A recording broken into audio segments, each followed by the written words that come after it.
Hello বন্ধুরা, আমরা আজকে রাত্রিবেলা আনতে চলে গেছিলাম কালী মা। কারণ কালকেই আমাদের বাড়িতে কালী পুজো।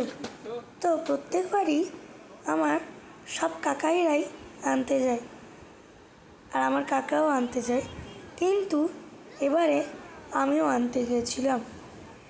আর আমাদের কালী ঠাকুরটা দেখতে কত সুন্দর দেখেছেন। আর আমি যখন কালীমাটা আনতে গিয়েছিলাম আমার খুব খুব খুব মজা লেগেছে। আমি কালী মায়ের খুব ভক্ত। এই যে শিব, সাপ, ইঁদুর, কালীমা। আর এই যে তখন বাজে রাত 1:15, মানে 9:30টায় বেরিয়েছি আর পৌঁছেছি 1:15। আমার তো ঠাকুরটাকে আনার সময় আমি এতটাই এক্সাইটেড ছিলাম, রাস্তায় যাওয়ার সময় আমি অনেক বাজি ফাটিয়েছি। তো আপনারা পরের ব্লগের জন্য কিন্তু অপেক্ষা করবেন।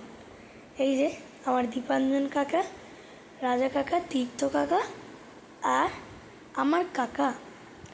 তো এই যে আমার মা বরণ করছে, আর আমার মা বরণ করছে আর আমার কাকা হেল্প করে দিচ্ছে, আর বাকিরাও মাকে হেল্প করে দিচ্ছে। আর আমরা যখন কালী মাকে আনতে গেছিলাম আমি খুব এক্সাইটেড ছিলাম, আমার খুব ভালো লেগেছে। আমার কালী পুজো এভরি টাইম ভালো লাগে, আমি কালী পুজো খুব মজা করি। এই যে আমার মা বরণ করছে। তো আমরা কালী মার মুখটা দেখেছেন কত সুন্দর, শিব, তারপরে সাপ, আর ডিজাইনটাও কত সুন্দর, তাই না? আর ডেকোরেশনটাও। তো আপনারা কি আমাদের কালী মায়ের পিছনে কি একটা জিনিস দেখেছেন?